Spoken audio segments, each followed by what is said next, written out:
wa huwa majlisul fiha khair wal barakah wa dzakara fiha ismu habibihi sayyidina al-mustafa al-mujtaba sallallahu alaihi wa alihi wa sahbihi wa barak wa sallam. Fanas'alullah ta'ala kama jama'ana fi hadzal maqam ay jama'ana fi daril karam ma'a sayyidil a'zam Muhammad ibni Abdullah sallallahu alaihi wa alihi wa sahbihi wasallam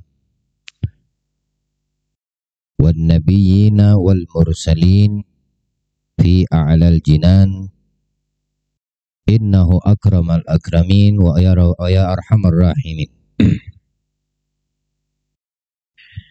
Berlalu dari pembahasan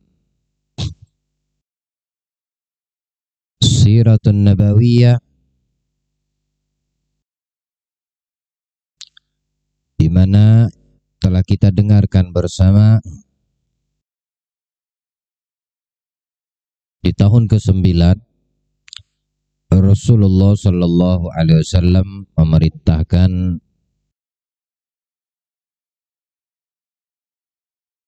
Sayyidina Abu Bakar As-Siddiq dan disusul olehnya Al-Imam Ali bin Abi Thalib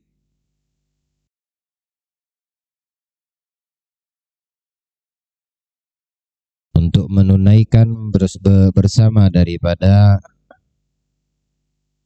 rombongan minal muslimin menuju ke kota Mekah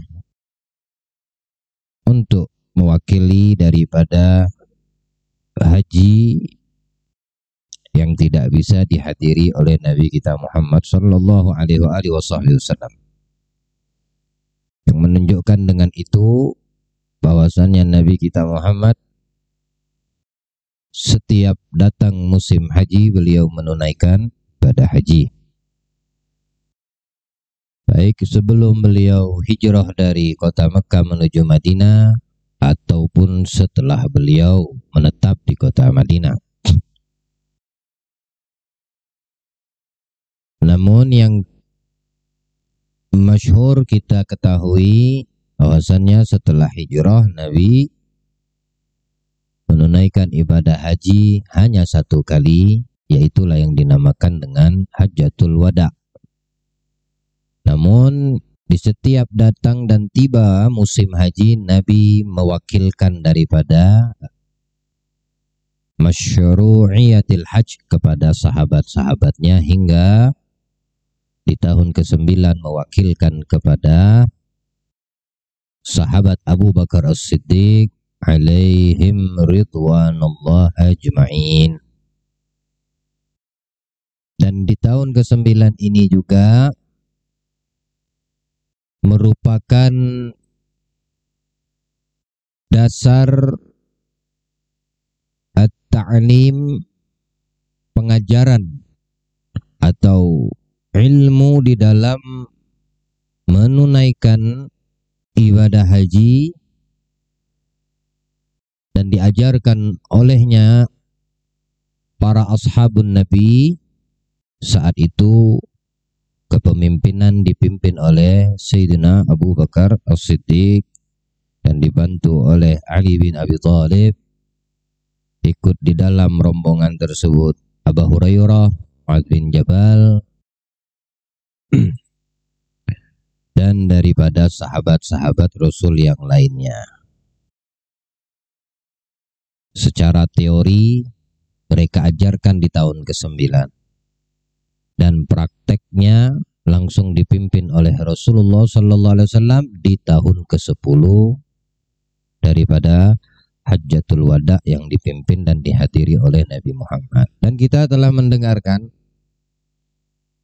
alasan dan sebab kenapa Nabi tidak menginginkan untuk menunaikan haji, namun mewakilkan daripada hajinya kepada sahabat-sahabat yang lain.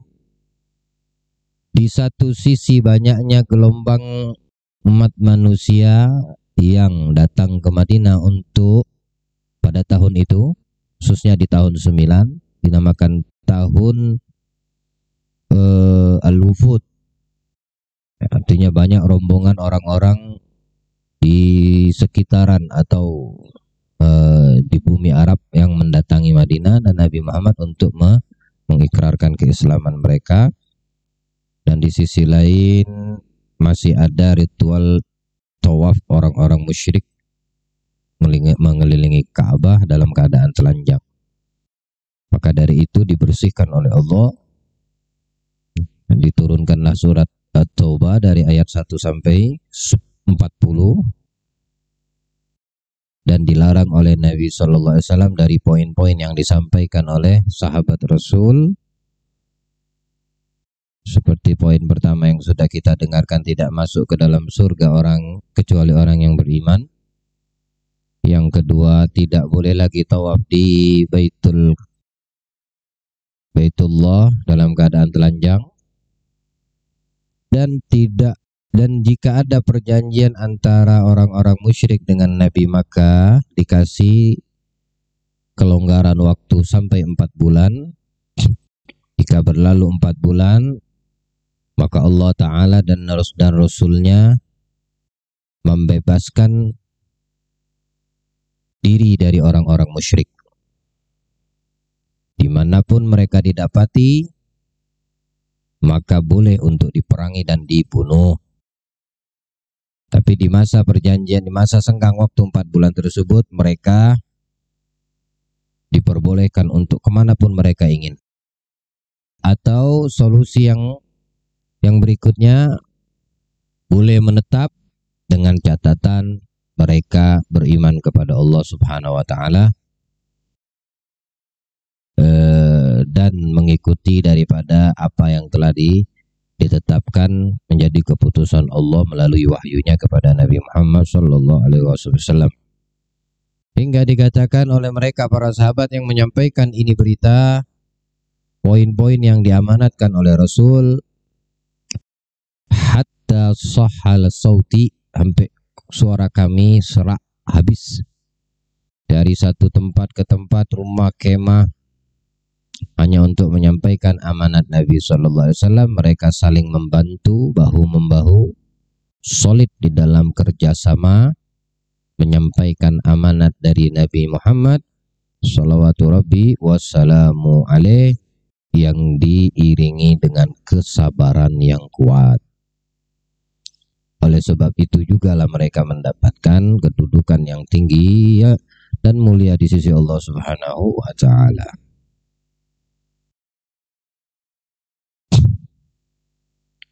Kita lanjutkan masih di dalam tahun ke-9 minal hijrah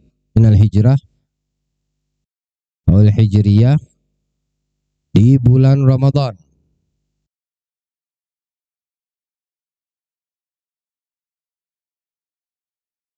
Datang rombongan dari Bani Thaqifah. Bani Thaqif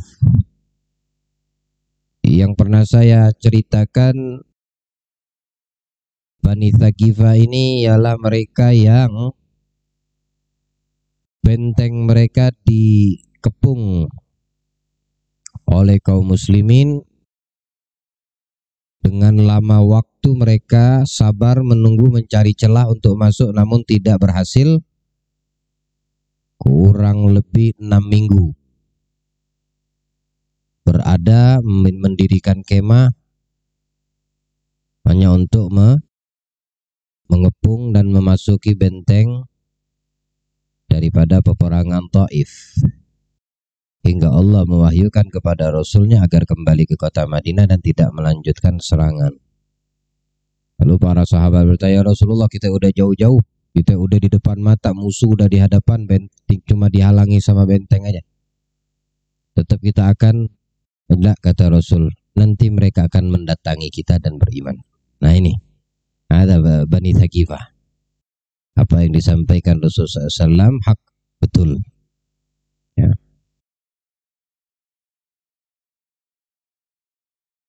Mereka bermusyawarah dan mendapati bahwasannya bangsa Arab yang lain sudah banyak masuk Islam.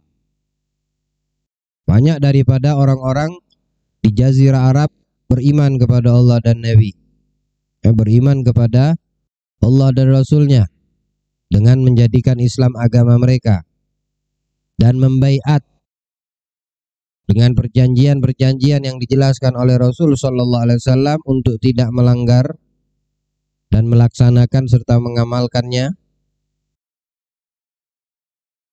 Dan mereka mengira Bani Thaqifah ini mengetahui jika seandainya mereka bersikeras dengan pendirian mereka, suatu saat akan diserang oleh kaum muslimin dan mereka pasti kalah. Karena banyak daripada orang-orang bangsa Arab saat itu beriman. Ya. Dan juga mereka melihat yang diamanatkan oleh Allah untuk menjaga Masjidil Haram, yaitu bangsa Quraisy, dari suku Quraisy, pun sudah memeluk agama Islam.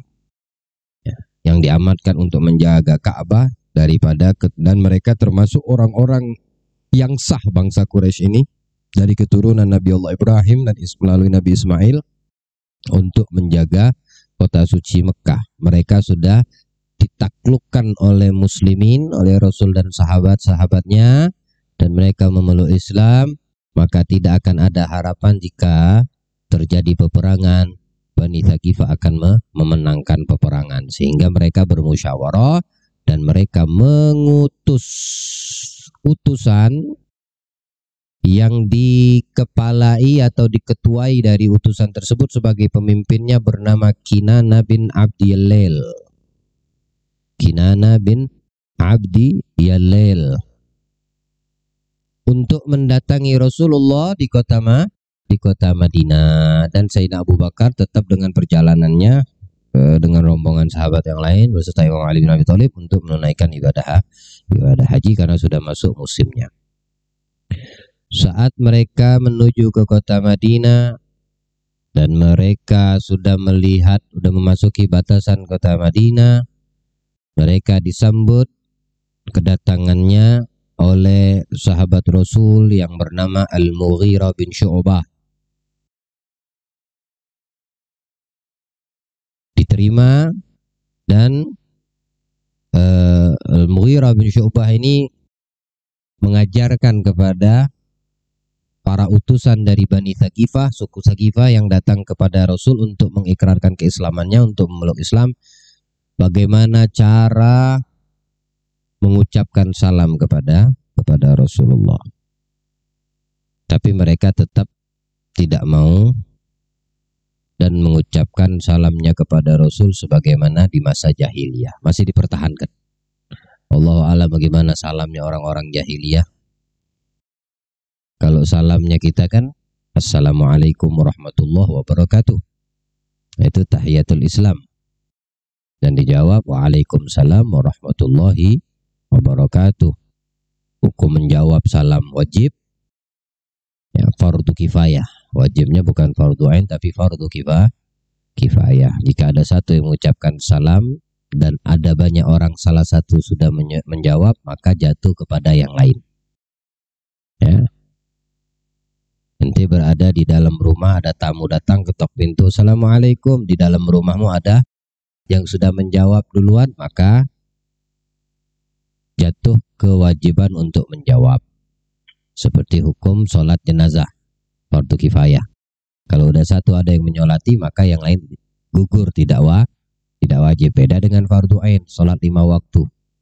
Yang satu mendirikan, tidak gugur terhadap yang lain. Enak betul kalau gugur sama yang lain. Tapi begitulah untuk salam juga. Saya mengucapkan salam, satu aja di antara kalian yang menjawab salam, maka yang lain sudah gugur keharusannya. Tapi yang menjawabnya yang dapat keberkahan. Ya, yang tidak menjawab gak dapat apa-apa. dia mendapat pahalanya, keberkahan daripada jawaban salam tersebut. Nabi disambut oleh sahabat, diajarkan cara mengucapkan salam Islam, tidak mereka hiraukan, tetap dengan cara salamnya orang jahiliyah di masanya. Karena memang belum masuk Islam. Bani Thaqifah datang untuk mempelajari Islam dulu. Setelah itu diterima oleh Nabi Shallallahu Alaihi Wasallam dan Nabi mengistimewakan ini Bani Thaqifah. Kata Rasul kepada sahabat, bangunkan mereka pondok atau kemah untuk mereka beristirahat di masjid, kata Nabi. Ya, di pelataran masjid itu. Sehingga mereka melihat kita sholat, melihat kita berjamaah, mendengar dari telinga mereka Al-Quran yang kita baca.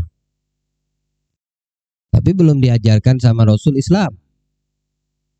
Biar mereka melihat, biar mereka mendengar dulu. Tiba waktu sholat, Rasul mengimami para sahabat dan kaum muslimin. Dilihat sama mereka. Dan mereka belum Islam. Nah, selesai waktu sholat, senggang waktu, mereka tadarus atau baca Al-Quran di dalam masjid Rasul, mereka mendengarkan telinganya. Karena kemah yang disuruh Nabi bangun untuk suku Thaqifah ini di dalam masjid. Tujuan Nabi biar mereka melihat dan mendengarkan.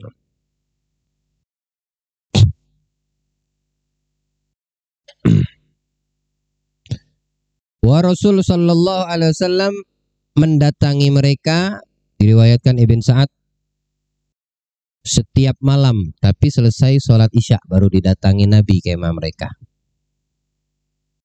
Berdiri Nabi sallallahu alaihi wasallam di tengah-tengah mereka, kemudian mengajarkan Islam, mengajarkan hadis, sampai dikatakan di dalam riwayat kaki Nabi itu bengkak kelamaan berdiri, mengajarkan mereka Islam. Ya, sabarnya Rasulullah ya, Sallallahu Alaihi Wasallam. Ndak beliau hiraukan itu kaki yang bengkak, kemeng kalau kita bilang itu kesemutan, capek lama berdiri. Ya, hanya dengan satu tujuan, menyelamatkan mereka ini dari siksa Allah, mendatangkan petunjuk dan hidayah dari Allah untuk mereka. Wah, Nabi sabar berdiri sampai kaki beliau itu bengkak, tahap capek. Ya, tidak juga Nabi duduk, tapi Nabi berdiri di tengah-tengah mereka. Mereka datang kepada Rasul Sallallahu Alaihi Wasallam dan Nabi pun mendatangi mereka. Setiap hari mereka mendatangi Rasul, Nabi membalas kedatangan mereka dengan Nabi yang datang kepada mereka selesai sholat isya setiap hari, beberapa hari lamanya, untuk mengajarkan Islam kepada mereka. Riwayat Musa oleh bin Uqbah di dalam kitab Maghazi, seorang pemuda yang bernama Utsman bin Abil As, salah satu dari rombongan Bani Thaqifah, dan yang paling muda, yang paling kecil umur maksudnya dari rombongan tersebut, ketika rombongan-rombongan yang lain menghadiri dan mendatangi majelisnya Rasul Sallallahu Alaihi Wasallam, dia tinggal di kemah, tidak ikut. Dia tidak ikut ke rombongannya mendatangi Rasulullah. Sendirian dia di kemah. Tapi kalau udah rombongan kembali dari menghadap Nabi, baru dia keluar mendatangi Nabi. Utsman bin Abil As namanya. Apa maksud dan tujuannya sendirian mendatangi Nabi? Untuk langsung taklim belajar Al-Quran dan Islam dari Rasul Sallallahu Alaihi Wasallam secara empat mata. Kalau sama rombongan kan rame.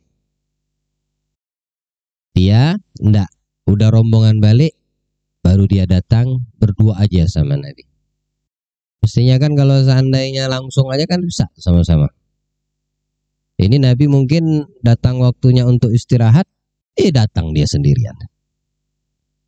Tapi Nabi Sabar, Nabi tetap sabar, Nabi tidak mengeluh. Duduk sama Nabi, yang dia minta baca, diperdengarkan bacaan Al-Quran, dibacakan sama Rasul SAW. Oh, nikmatnya guru sebagaimana Nabi kita Muhammad SAW. Langsung wahyu yang Allah turunkan kepada Nabi-Nya Muhammad keluar, diajarkan dari lisan beliau yang mulia kepada Utsman bin Abil As. Langsung mendapatkan dari Rasulullah berdua 4 mata, ya. Jadi ngambil sanadnya nggak rame-rame, ngambil sanad Al-Qur'annya, ngambil sanad hukum-hukum yang bakal disampaikan Nabi, langsung ke dia. Ya, orang apa namanya, jeli dia, pinter nih orang, Utsman bin Abil As namanya. Akhirnya nanti balik lagi. Besok nanti kalau rombongan datang, dia standby lagi di kemah. Orang udah balik, baru dia datang lagi ke Rasul SAW. Ya, oh, Rasul sabar melayani, diladeni nama Nabi. Sabar Nabi ngadepin mereka nih. Dengan membawa harapan yang besar kepada Allah untuk mereka. Itu juga kita, kalau kita punya harapan besar untuk umat Nabi yang ada di sekitar kita nih, pasti Allah kabulkan. Harapan yang mendatangkan kebaikan untuk mereka. Ya. Harapan kita dari rumah ke rumah ini seperti Majelis Arba ini, harapan yang mudah-mudahan yang di tetangga-tetangga sebelah ini dapat berkahnya. Itu harapan kita. Ya. Ke depan mungkin di antara tetangga-tetangga yang belum tahu jadi tahu dan pengen menghadirkan Rasul di rumahnya saat datang bulannya Nabi Muhammad SAW. Itu namanya harapan. Jikalau di atas melebihi 70 istighfar lalu Allah menerima istighfarku, maka aku akan lakukan, kata Nabi. Nah, itu namanya harapan. Padahal sudah turun ayat, kalaupun kau istighfarkan 70, kata Allah, tidak bakal aku terima istighfarnya. Nah, Abdullah bin Ubay bin Salul ada harapan karena Nabi diberikan pilihan. Nabi ngambil yang paling mudah. Tapi paling mudahnya mungkin di mata kita susah. Kalau paling mudah, ya udah kagak usah istighfarin, kan selesai. Tapi enggak, mudah di mata Nabi itu besar harapan dari beliau kepada Allah. Kan Allah udah bilang 70 lah kau istighfar Muhammad, tak kuampuni nih orang-orang munafik. Tapi Nabi dikasih pilihan untuk mengistighfarkan atau tidak. Nabi ngambil yang mudah. Kalau di mata kita, cara kita berpikir mudah, ya udah tinggal, nggak usah diminta istighfar. Tapi tidak, mudahnya untuk Nabi besar harapan dari beliau kepada Allah Ta'ala. Umpama Allah, aku beristighfar lebih dari 70 dan Allah terima ini orang taubatnya, dosanya dihapus, aku lakukan. Mau berapapun, kata Nabi. Itu harapan Nabi besar ya untuk umat, keselamatan umatnya sallallahu alaihi wasallam. Saat Rasul sudah mengajarkan Al-Quran kepada Utsman bin Abil As ini, Nabi pulang ke rumah, Nabi istirahat. Dia tidak pulang ke kemah. Dia datang ke Sayyidina Abu Bakar karena dia tahu orang yang paling dekat dengan Rasul adalah Abu Bakar. Orang yang paling dekat dengan Rasulullah adalah Sayyidina Abu Bakar, sekaligus mertua Nabi. Ya, dia datang ke Sayyidina Abu Bakar belajar sampai terdengar ke telinga Nabi Shallallahu Alaihi Wasallam. Ya, ketika Nabi mengetahui perihal ini Utsman bin Abil As, Nabi terpukau, kagum Nabi melihat pemuda ini, umur masih muda, paling muda dari rombongan yang ada, semangatnya luar biasa. Nah, jadi kita malu yang masih muda, males gitu nah dalam mendekatkan hati dan diri kita kepada Allah. Yang paling muda ini mestinya yang semangat, ya. Malah kita kadang-kadang malu ketika ada orang tua-tua mereka hadir, ya. Apa namanya, Bapak Haji Baharudin, kita lihat jalan aja beliau itu dipopong, ya, Sahibul Bait majelis malam Rabu, duduk nggak bisa bertekuk, kaki lurus, mau berdiri harus kalian angkat dulu, dibantu semua, mau duduk kalian harus bantu. Tapi lihat semangatnya untuk hadir. Bahkan saya dapat cerita dari Bu Hadijah kemarin pas maulid di markas, dia tanya mau kemana, mau hadir maulid di mana? Di rumah Habib malam ini. Yang perempuan yang Sahibul Baitnya belum berdandan, belum siap-siap, Ayahanda kita Haji Bahrudin udah di luar, udah rapi nunggu. Acaranya jam berapa? Baru dia udah siap nunggu. Nah ini udah tua jadi pukulan buat kita. Kita yang masih muda, yang masih sehat afiat, males, banyak ngeluhnya, banyak protesnya. Nggak boleh kita seperti itu. Nabi sabar menghadapi mereka orang-orang yang mau masuk Islam. Di dalam mengajarkan, memberikan tarbiyah. Sabar Nabi kita Muhammad. Nah kesabaran ini dari Nabi ini yang mesti kita contoh. Yang kita jadikan tauladan kita. Ya. Kita harus sabar ngikutin bagaimana sabarnya Nabi. Sehebat dan setinggi apapun kesabaran kita, tetap tidak bisa mengalahkan kesabaran Nabi. Intinya kan seperti itu.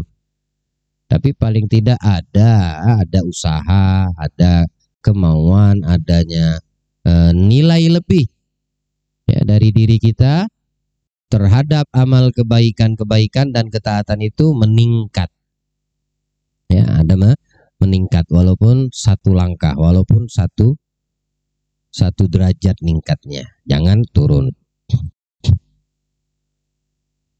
Dan Nabi kagum melihat daripada Utsman bin Abil As ini dan Nabi mencintainya. Karena ketekunannya Nabi terpukau kagum dan Nabi mencintainya. Kita hadir majelis sabar terhadap dakwah, besar kemungkinan cinta dari Nabi kita dapatkan. Sabar, capek. Iya nggak apa-apa, memang capek. Kalau kalian cuma capek sama apa yang kalian angkat-angkut ini, ya. Capek lagi saya dan Ustadz Arsyad. Ya. Kami lebih capek lagi dari kalian yang ngangkat barang, walaupun kami tidak ngangkat beban. Capeknya apa? Capeknya kami, yang kami ucapkan ini, kami pertanggungjawabkan di hadapan Allah. Nah. Jadi di dalam menyusun kata-kata, kalimat, menghafalkan, mengulangi pelajaran dan ilmu yang sudah kita pelajari, itu harus berkali-kali juga dan itu capek. Pagi, siang, malam, buka lagi kitab, memastikan buka lagi kitab, jangan sampai ada kesalahan. Karena sekali terucap salah, itu risiko buat yang mengajarkannya. Kalian mendengar, terima kuping, mengamalkan. Kalau seandainya mau diamalkan. Tapi ketika yang disampaikan salah, yang menyampaikan itu double masalah nanti di hadapan Allah. Nah, seperti itu. Nah, mendatangi majelis yang di situ disebutkan nama Nabi Muhammad itu menjadi sebab utama yang paling kuat untuk kita mendapatkan kecintaan dari Nabi. Ya, kayaknya kita di dalam kebaikan-kebaikan, ya udah tujuan kita apa? Untuk mendapatkan kecintaan Rasulullah. Maka akan hilang dari hati kita rasa sungkan, rasa malas, umpama ngantuk, mungkin tetap jalan, dia jalannya menjem. Ya, kenapa? Karena dengan hadir itu salah satu cara aku untuk mendapatkan cintaan dari Rasul. Ya udah jalan menjem nggak apa-apa, masuk selokan seger matamu. Ya. Karena jalan ngantuk betul, ya. Di depan bagus, jalan pertama jalan seger mata, lama karena ngantuk, akhirnya nabrak tembok orang. Ayo seger apa ngantuk jadinya? Jadi seger, ya. Karena dia tahu tujuannya apa? Untuk mendapatkan cinta Nabi. Lalu di cancel sama bisikan-bisikan di hati dan pikiran. Mungkin saja kalau dia datang itu yang saat itu kecintaan Nabi Allah berikan untuknya. Tapi terpengaruh sama setan, akhirnya nggak dapat. Ya. Mestinya malam ini dia datang dapat cinta dari Nabi, dia cancel kedatangannya, akhirnya dia tidak dapat. Masya Allah, hujan tidak bisa kita naikkan lagi ke langit. Kalau dia mau turun ya turun. Alhamdulillah, nikmatin. Ya, kalau ente takut itu basah, ya ikuti Nabi. Ente mendengarkan ceramah kita berdiri, sebagaimana Nabi mengajarkan Islam berdiri. Rasain tuh, syukurin. Biar tahu kita rasanya. La ilaha illallah Muhammad Rasulullah. dengan kesemangatnya Utsman bin Abil As mendapatkan kecintaan Rasul sallallahu alaihi wasallam.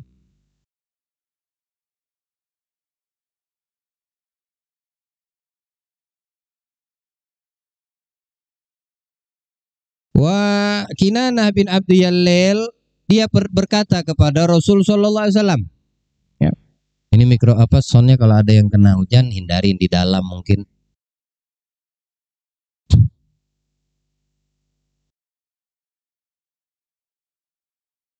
Dia berkata, ya Rasulullah, afara'aita zina, gimana pendapatmu terhadap perbuatan zina? Karena belum tahu Islam kan? Kata Nabi, kata mereka yang bertanya, ini kepala yang utusan ini, pemimpinnya. Fa inna gaumun nagtar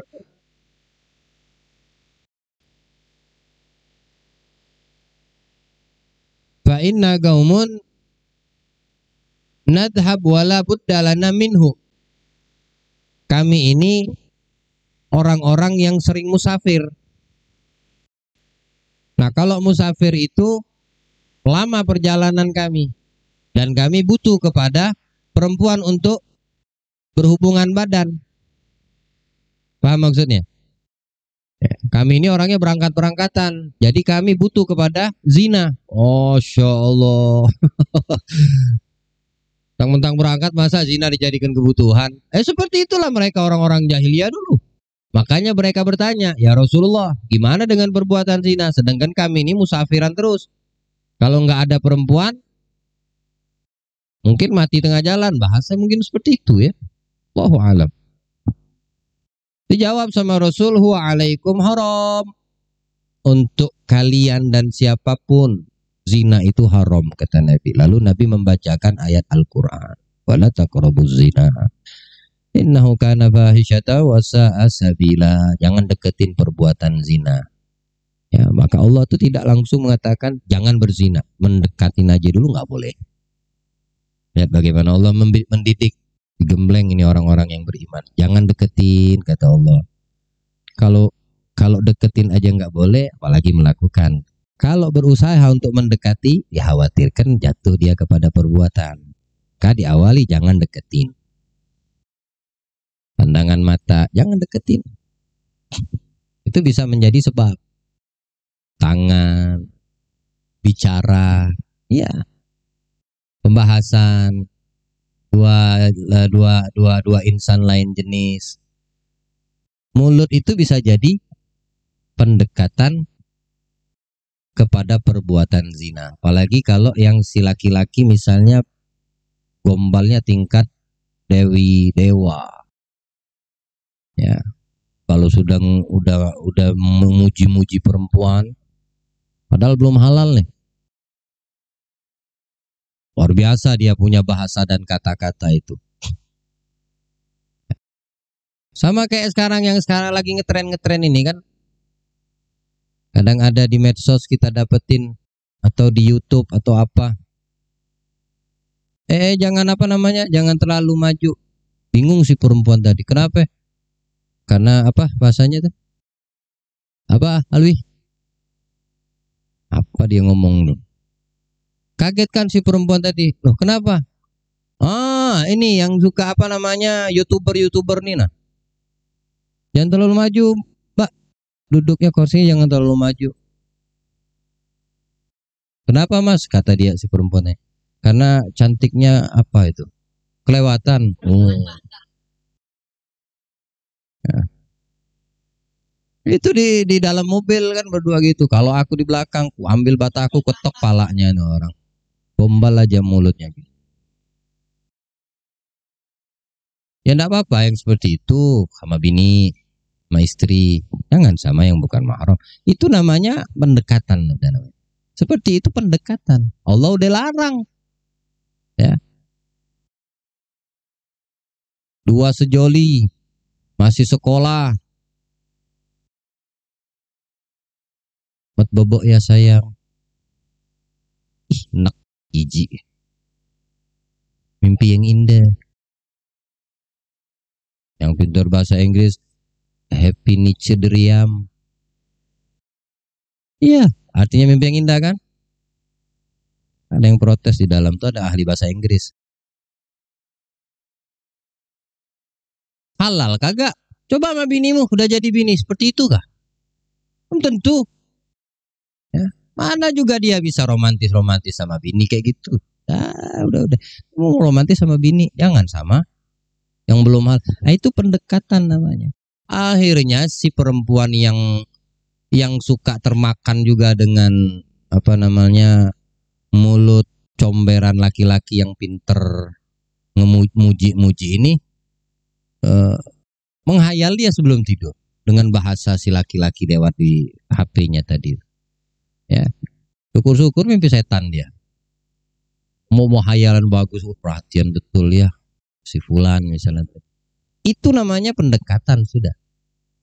Ya, pendekatan kepada perbuatan zina. Jadi kalimat zina di sini walaupun umum dan mafhumnya yang kita pahami adalah ketemunya dua kelamin laki dan perempuan, tapi dari sisi lain makna secara globalnya semua yang berkaitan yang mengarah kepada kemaluan itu juga dinamakan zina. Zina mata, zina mulut, zina telinga, zina tangan, zina kaki dan semua anggota badan. Allah udah larang. Dibaca sama Nabi, wala taqrabuz zina. Lalu mereka bertanya lagi, afara'aita riba? Gimana menurutmu ya Muhammad tentang riba? Bukan riba. Ya. Kata Rasulullah SAW, fa innahu amwaluna kullaha. Afara'aita riba fa innahu amwaluna kullaha. Karena harta kami ini yang terkumpul saat ini itu enggak pernah lepas dari unsur riba, kata mereka. Semua harta yang kami miliki saat ini, kata utusan Thaqifah ini, itu dari hasil riba. Hebat nggak? Kekayaan mereka, duit yang saat ini sama mereka itu, harta benda mereka itu dari riba semua. Berarti memang usahanya seperti itu. Ya. Dia punya usaha seperti itu. Seperti apa yang terjadi di tengah-tengah kita saat ini, seperti berhubungan dengan bank dan lain sebagainya, ternir atau lain sebagainya ya. Itu kan salah satu program orang-orang Yahudi. Sistem mereka. Dan itu sudah ada kan di zaman Nabi. Di kajian sirah yang sebelum-sebelumnya. Bukan tahun ini maksudnya, yang sebelumnya. Saat Nabi masuk ke kota Madinah. Ya. Bahkan mertuanya Rasul Sallallahu Alaihi Wasallam. Huyai bin Akhtab. Ya. Yahudi. Dia tahu bahwasanya apa yang kita terapkan selama ini dengan datang Muhammad ke sini, ke Madinah maksudnya, semua akan dihapus. Makanya mereka tidak suka. Anaknya jadi istri Nabi. Bapaknya kagak. Anak-anaknya masuk Islam, bapaknya enggak, aminya enggak. Karena pentolan Yahudi. Dan yang luar biasanya lagi, di dalam keyakinan orang-orang Yahudi yang terdahulu, riba itu haram. Ya, tidak boleh ada praktek riba, cuma hanya sesama mereka. Kalau sama orang lain halal. Hebat nggak? Jadi riba itu sesama Yahudi, sesama anggota lah namanya ya. Sesama mereka Yahudi nggak boleh mereka ribaan. Dari sisi harta dan jual beli haram, tahu mereka itu. Hanya halal di luar kita orang-orang Yahudi. Kita Muslim yang termakan. Kita yang beriman malah termakan. Dulu dihapus sama Nabi. Nggak ada riba di zaman itu. Di masa kejayaan-kejayaan Islam. Islam tetap berjaya. Tapi pengikutnya yang menghinakan dirinya. Rentenir, apalagi pinjem uang balik sekian. Riba itu dalam hukum fikih banyak tuh bagian-bagian. Riba nasa, riba al-gharar, riba ya Allah ya riba al-fadl. Di dalam kitab fikih nanti dibahas ya. Mereka bertanya kepada Rasul tentang riba, karena harta kami ini hasil riba semua. Kata Rasul SAW, lakum ru'usu amwalikum, maka atas kalian modalnya aja. Itu yang boleh buat kalian. Yang berjalan dari riba selebih dari modal itu tidak boleh, haram. Haram kata Rasulullah SAW. Maka dibacakan lagi sama Rasulullah ayat Al-Quran yang menjelaskan tentang hukum riba. Qala ta'ala ya ayyuhalladzina amanu taqullaha wa dharu ma baqiya minar riba in kuntum mu'minin. Hai orang-orang yang beriman, takutlah kepada Allah, tinggalkan dari sisa-sisa riba. Modalnya ente ambil nggak apa-apa, tapi sisa dari yang sudah berjalan berputar itu riba, nggak boleh disentuh lagi. Sudah haram hukumnya. Ya, tamam. Masalah riba ini parah. Bahkan dalam hadis Nabi bersabda, la'ana Rasulullah SAW akilar riba wa mukilahu wa katibahu wa syahidaihi wa gala hum sawa.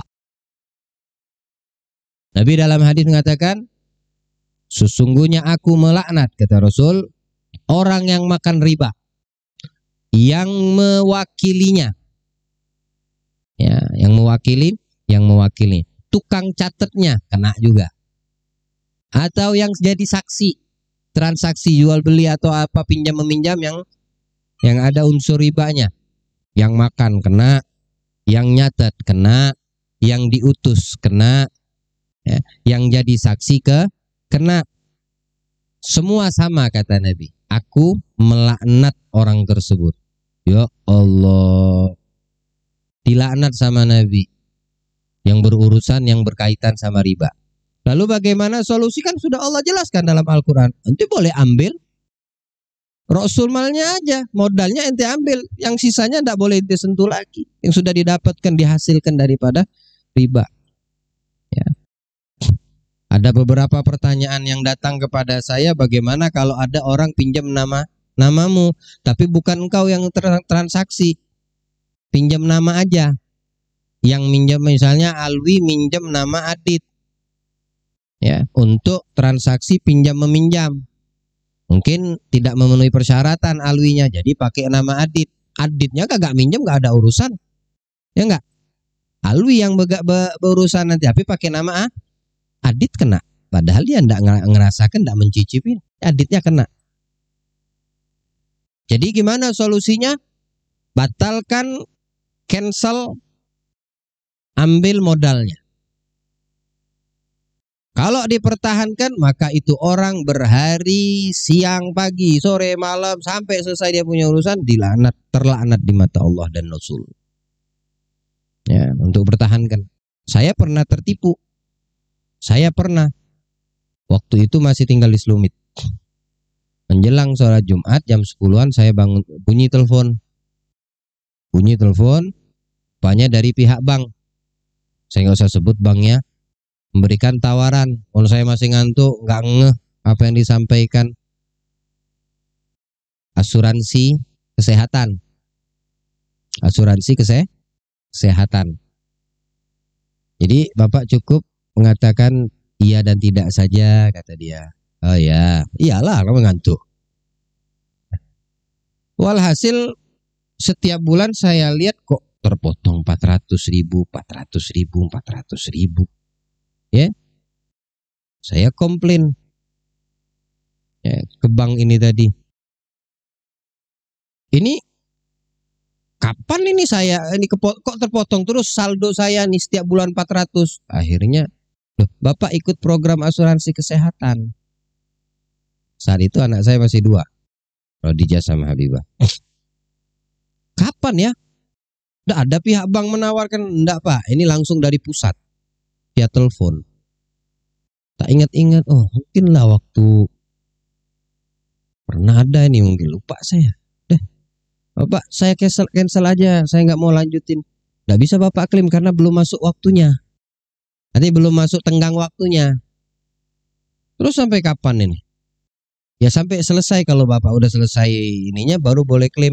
Kalau Bapak tidak klaim selama ini, Bapak ditambah dari modal yang Bapak ini. Oh, kurang ajar dalam hatiku.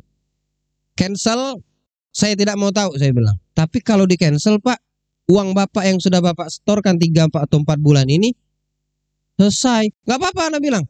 Yang penting tidak ada bulan kelima. Ya. Kalau 4 bulan di situ kali 400.000, 1.200.000 kan? Saya rugi hitungannya kan? Memang seperti itu praktek orang Yahudi. Tidak ada yang namanya itu dia yang rugi. Ente berurusan sama bank 0,01 rupiah tidak bakal dikasihkan kepada nasabah. Harus dia yang ambil. Iya, kalau satu orang 0,1 rupiah. Kalau kalikan jutaan, miliaran orang yang berurusan sama bank, besar itu jadinya. Ya. Saya rugi 1.200.000 4 bulan. Tidak apa-apa kan? Tidak apa-apa, saya bilang. Putus, cut, nggak mau lagi saya. Biar saya rugi 1.200.000 daripada nanti di hari kiamat saya rugi di hadapan Allah. Karena saya telah ngikut dari program mereka. Nah, jadi kita jangan sampai tertipu dengan hal-hal seperti itu. Ya. Apa namanya? Tergiur. Tergiur. Kayak sekarang banyak di SMS pinjaman online. Apa ujung-ujungnya masuk TV itu? Baru berapa minggu dalam minggu-minggu ini. Begitu banyaknya dia punya alat, ya, dikejar dan dapetin sama Mapolda Jakarta itu, di mana markasnya ketemu. Tidak ada yang menguntungkan yang seperti itu, ya. Terhadap urusan sama manusia sama manusia, kalau jelas urusannya, dagangnya, praktek, transaksinya menguntungkan, oke, menguntung. Yang pasti menguntungkan dan tidak merugikan itu transaksi manusia sama Tuhannya Allah. Transaksi kita sama Nabi Muhammad itu tidak ada yang tidak menguntungkan. Nah, itu baru betul bagi yang paham. Ya. Jadi caranya bagaimana? Putus. Walaupun bahasanya rugilah aku ini, bego amat. Biar aku rugi di dunia, tapi tidak mau, insya Allah aku untung di mata Allah. Ya. Kasihan si Aditnya. Alwi yang transaksi sama si Fulan. Adit cuma pakai nama aja. Dia kena dosa dan dia terlaknat di mata Allah dan Rasul. Sampai dia selesai dan dia tidak ada lagi urusan. Dua-duanya baru dia terputus dari laknat Allah dan Rasul. Siapa yang kuat? Siapa yang sanggup dilaknat sama orang? Apalagi yang melaknat sebaik-baik manusia ciptaan Allah. Ya. Yang nyatet, yang makan, yang jadi saksi, yang diwakilkan. Sama semua kata Nabi Shallallahu Alaihi Wasallam. Ya, itu pertama. Laknat dari Nabi, laknat dari Allah. Sudah jelas dalam Al-Quran. Dosanya bagaimana? Ya. Alwi yang melakukan, Adit yang dipinjam nama, dua-dua kena tuh. Ya. Sekarang kita lihat dari sisi dosa. Ya, apa yang disampaikan Nabi? Bil hadits an Abi Hurairah qala Rasul sallallahu alaihi wasallam ar-riba sab'una baban, riwayat sab'una huban. Untuk dosa riba kata Nabi itu cabang dari 70 cabang dosa.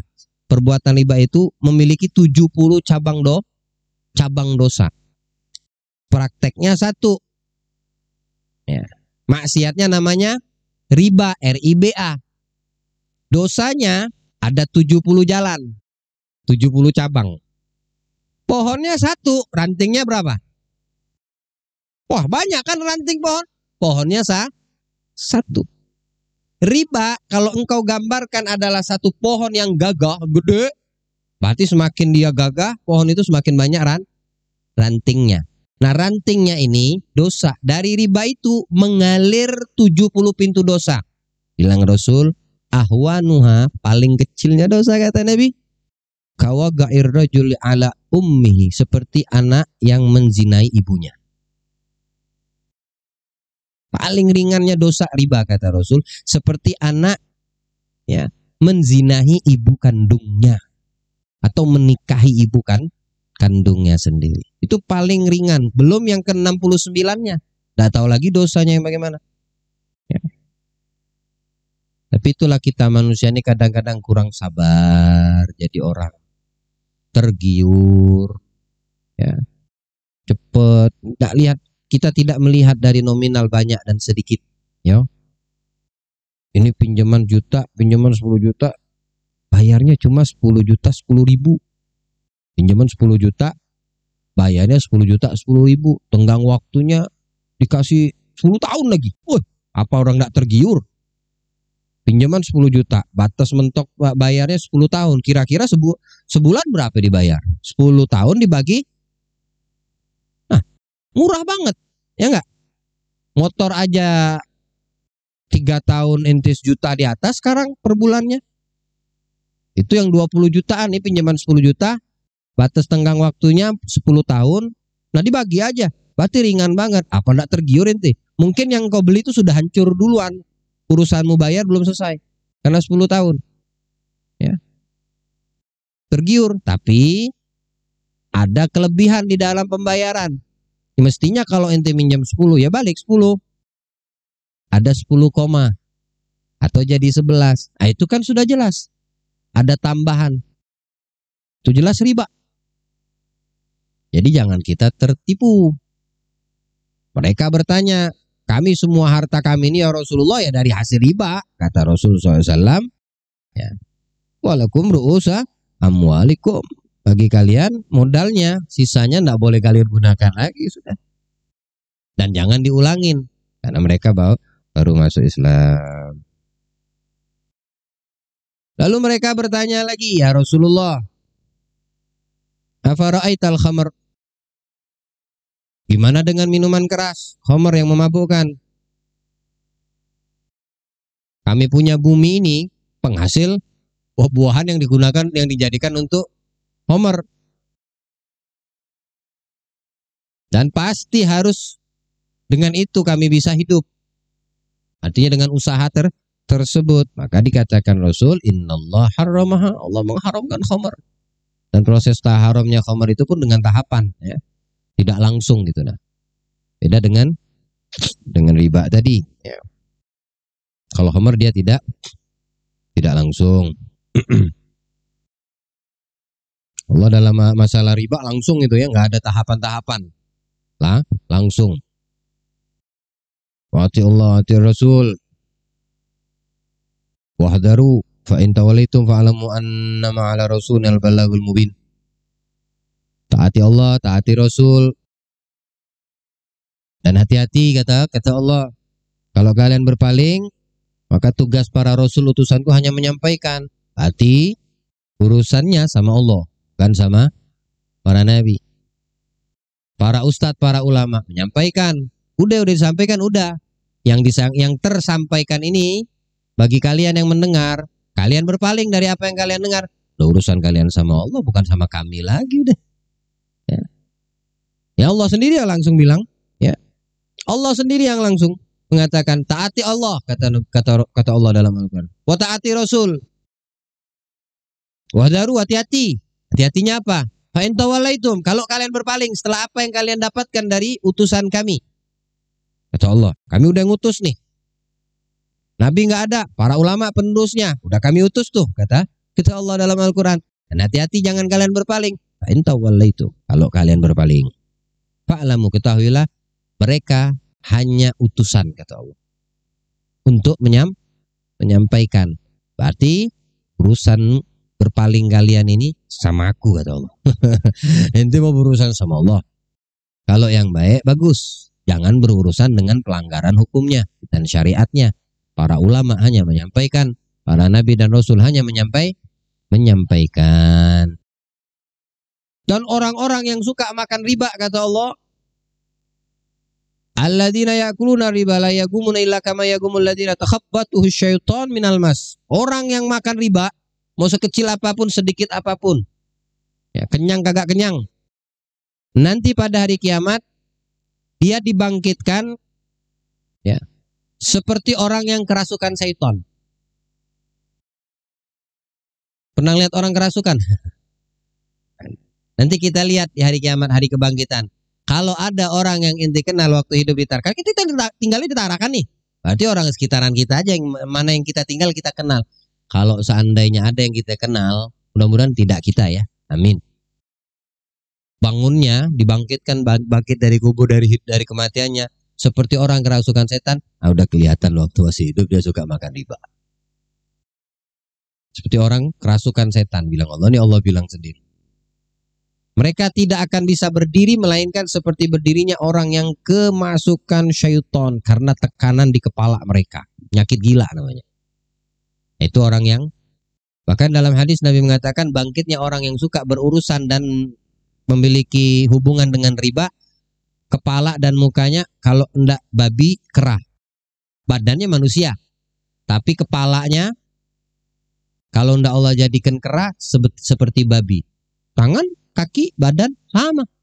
Tapi muka dan kepalanya kalau enggak kerak babi. Ini orang yang suka makan riba. Ya, hati kata Allah. Yamhaqullah riba wa yurbis sadaqah. Allah udah musnahkan riba. Udah dihilangkan sama Allah. Dan Allah halalkan sedekah. Wallahu la yuhibbu kulla kafarin azim. Ya ayyuhalladzina amanu taqullaha daru ma baqiya minar riba in kuntum mu'minin. Hei orang-orang yang beriman, kata Allah, bertakwalah kepada Allah dan tinggalkan sisa riba yang belum dipungut. Nah, ini maksudnya. Yang belum dipungut. Modalnya boleh ente ambil atau modalnya ente kembaliin.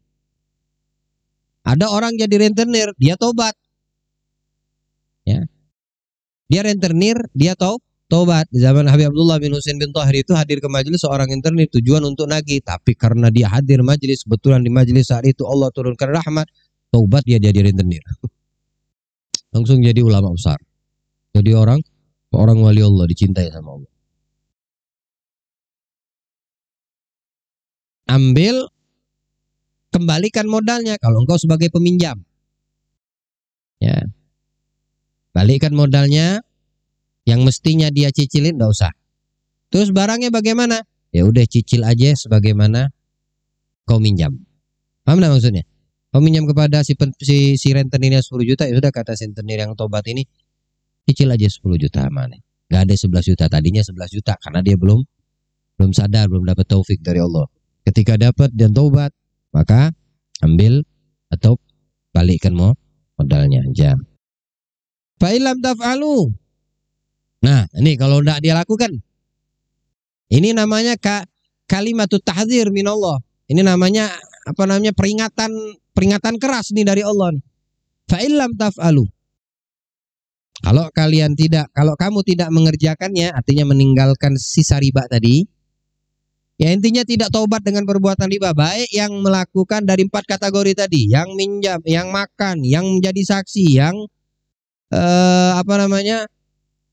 mewakili, yang diwakilkan, dan semuanya. Kalau tidak bertobat dari kerana riba ini, tidak keluar dia dari ruang lingkup riba, fa illam taf'alu, kata Allah, fa'danu biharbim minallah wa rasulih. Ya. Berarti dia sudah mengumandangkan perang ya, dengan Allah dan Rasulnya Muhammad.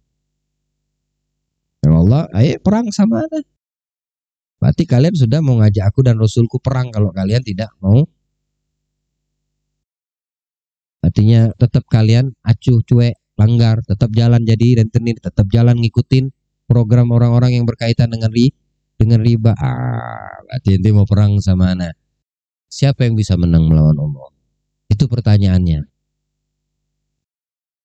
Sehebat apa dirimu? Sekaya apa hartamu?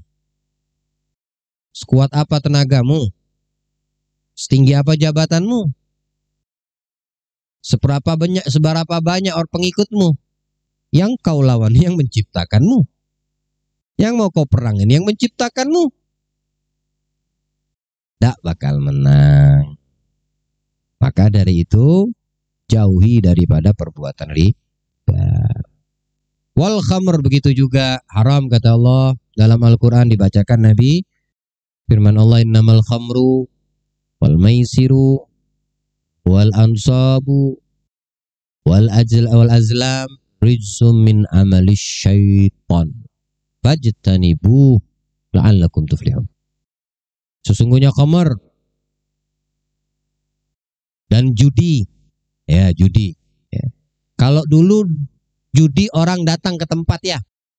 Sekarang orang judi dalam masjid bisa. selagi di kantongnya bawa HP. Namanya judi online. Ya, ini diharamkan sama Allah dalam Al-Quran. Ya, judi online. Atau apalagi lah namanya.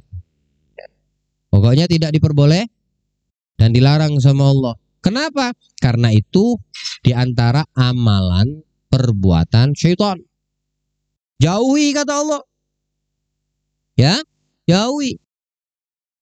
Yang berkaitan dengan patung-patung, misal berhala, begitu juga.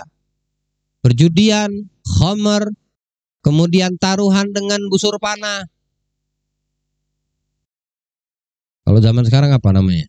Tidak tahu apa. Taruhan pakai seperti busur panah. Nabung ayam kali. Dan semisalnya. Jauhi. Kalau dijauhi, kalau kalian pengen selamat, pengen bahagia kata Allah, jauhi. Ya balik aja. Kalau masih dilakukan, nggak bakal selamat dari murka Allah, nggak selamat dari dosa, nggak selamat daripada.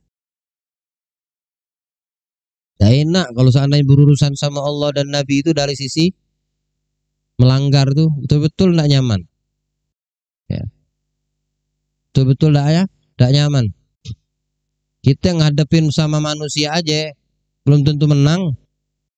Ya. Belum tentu menang. Manusia PSB PS binatang belum tentu menang. Coba berantem sama beruang, siapa yang menang kira-kira? Atau inti berantem sama ular, kobra, siapa kira-kira menang? Dia gigit, kau gigit juga. Selesai. Wassalam. Keluar batu nisan. Nah, sama binatang kecil kayak gitu aja belum tentu kita menang. Lalu bagaimana orang berani menantang yang menciptakan jagat raya alam semesta? Tidak bakal menang. Lebih baik mengalah. Tunduk. Terima. Sabar. Terhadap semua yang dilarang sama Allah. Jangan diikutin. Karena terlalu banyak dalam Al-Quran itu kalimat tahdzir, ancaman. Dan hanya hati orang-orang yang beriman yang takut. Ya, hati orang-orang yang beriman yang takut. Allahu a'lam. Nah, nanti kita besok kita bahas urutan masalah khomer nih. Ya, bagaimana sejarahnya khomer ini kok tidak seperti riba langsung nih. Kalau khomer dia bertahap. Insya Allah besok kita bahas seperti kelanjutan masalah khomer. Ini mereka bertanya ini ya, bagaimana tentang khomer dari Bani Thaqifah ini. Jawab oleh Rasulullah SAW, bacakan Al-Quran. Adapun rincian waktu dan tahapan-tahapan diharamkan sampai selama-lamanya haram khamar, insya Allah kita bahas besok. Semoga Allah panjangkan umur, Allah berikan kesehatan, afiat, Allah berikan kita kesungguhan di dalam menuntut ilmu dan mendapatkan kecinta dari Sayyidina Rasul sallallahu alaihi wasallam bi rahmatika ya arhamar rahimin. Al-Fatihah biniyati syifa akhina Maman Surahman bin Udin Syamsuddin waliman awsana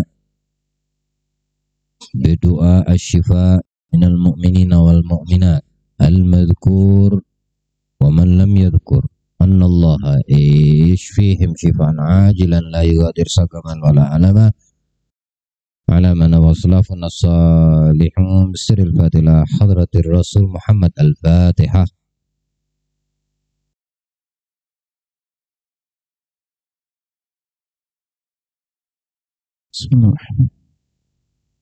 الفاتحة إلى أرواح محمد بن دahing bin Ahmad Sahana binti Guyuk. أن الله يغفر له ويرحمه ويسكنه الجنة برحمته ووالدينا ووالديه خاصة جميع أمواتنا وأمة المسلمين عامة. أثابكم الله بسر الفاتحة.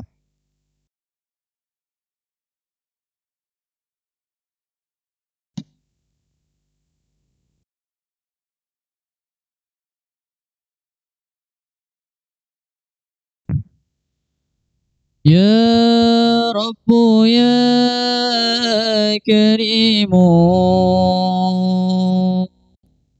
يا حي يا قيوم يا من بنا رحيم وفضله عميم يا سامع الدعاء ورافع السماء يا ذا العطاء الثاني والجود والإحسان أصلح لنا سريرا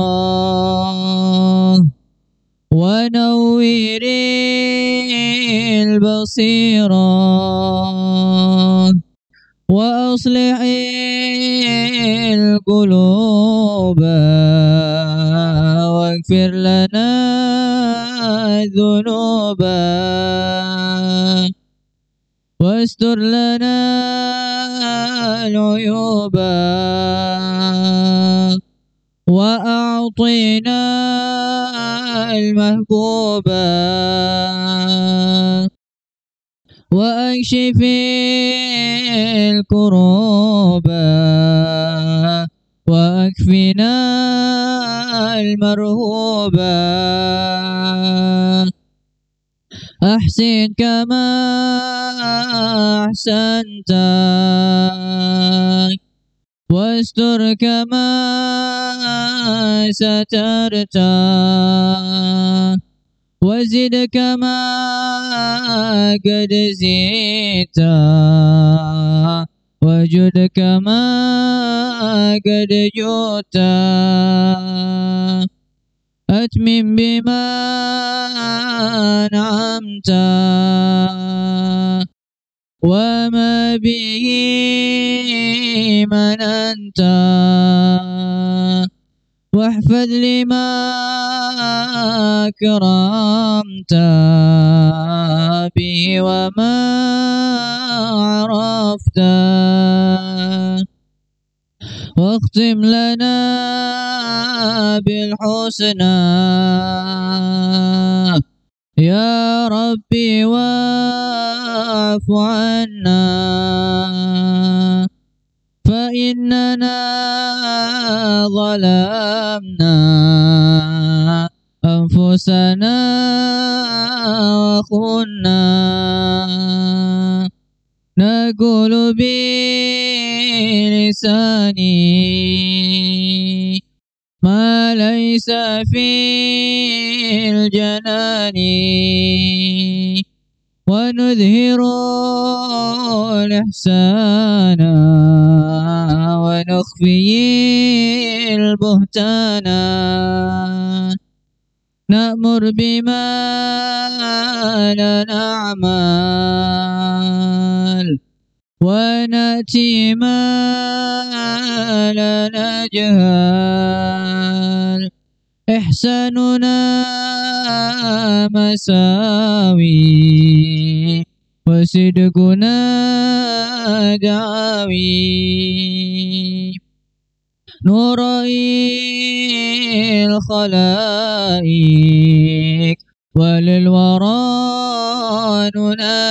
ننافيك يا ربنا اعترفنا بأننا اقترفنا وأننا أسرفنا على لظى أشرفنا فتب علينا توبة تكسي لكل حوبة واستر لنا العورات وآمن الروعات واغفر لوالدينا ربي ومولودينا والأهل والإخوان وسائر الخلان وكل ذي محبة أو جيرة أو صحبة والمسلمين أجمع آمين يا ربي اسمع فضلا وجودا منا لا باكتساب منا بالمصطفى الرسول نهضى بكل سول بالمصطفى الرسول نهضى بكل سول بالمصطفى الرسول نهضى بكل سول صلى وسلم ربي عليه عد الحب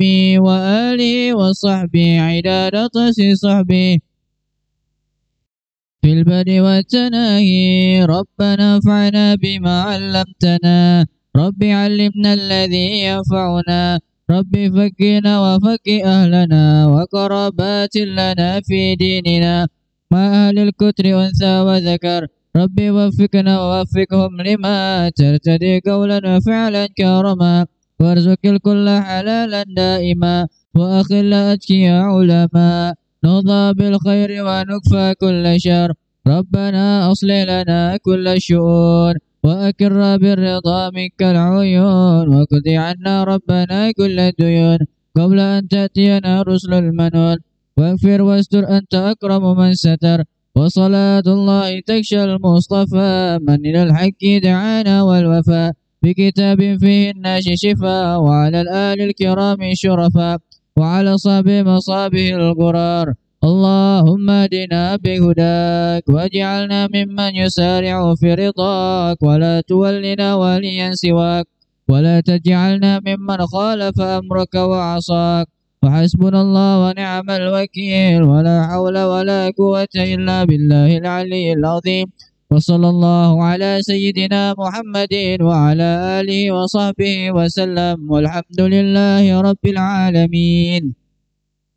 لا إله إلا الله الموجود في كل زمان لا إله إلا الله الموجود في كل الزمان لا إله إلا الله المعبود في كل مكان لا إله إلا الله المعبود في كل مكان لا إله إلا الله المذكور بكل لسان لا إله إلا الله المذكور بكل لسان لا إله إلا الله المعروف بالإحسان لا إله إلا الله المعروف بالإحسان لا إله إلا الله كل يوم هو في شأن لا إله إلا الله كل يوم هو في شأن لا إله إلا الله الأمان الأمان لا إله إلا الله الأمان الأمان من زوال الإيمان ومن فتنة الشيطان يا قديم الإحسان كم لك علينا من إحسان إحسانك القديم يا حنان يا منان يا رحيم يا رحمن يا غفور يا غفار اغفر لنا وارحمنا وأنت خير الراحمين. وصلى الله على سيدنا محمد وعلى آله وصحبه وسلم والحمد لله رب العالمين. سر الفاتحة.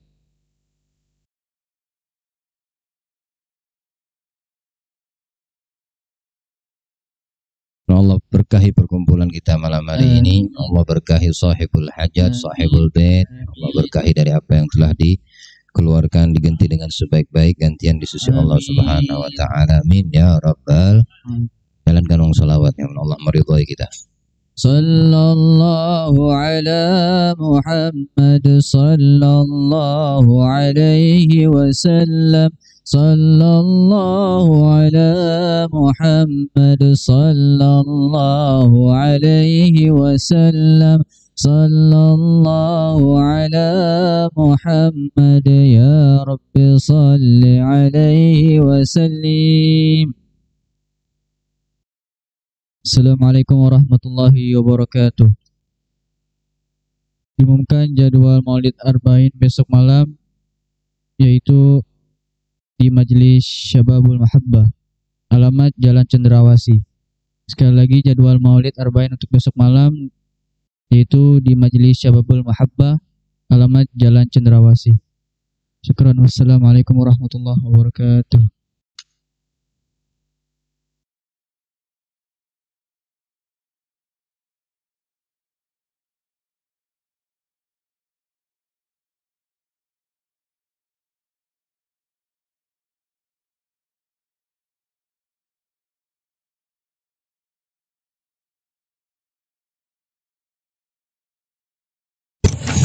silakan. Nah.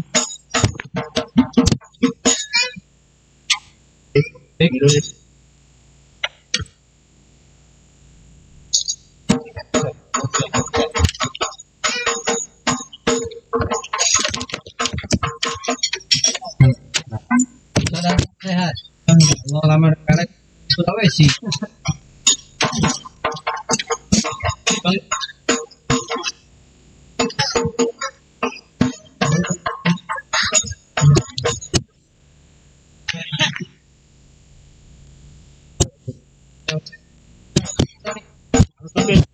Ini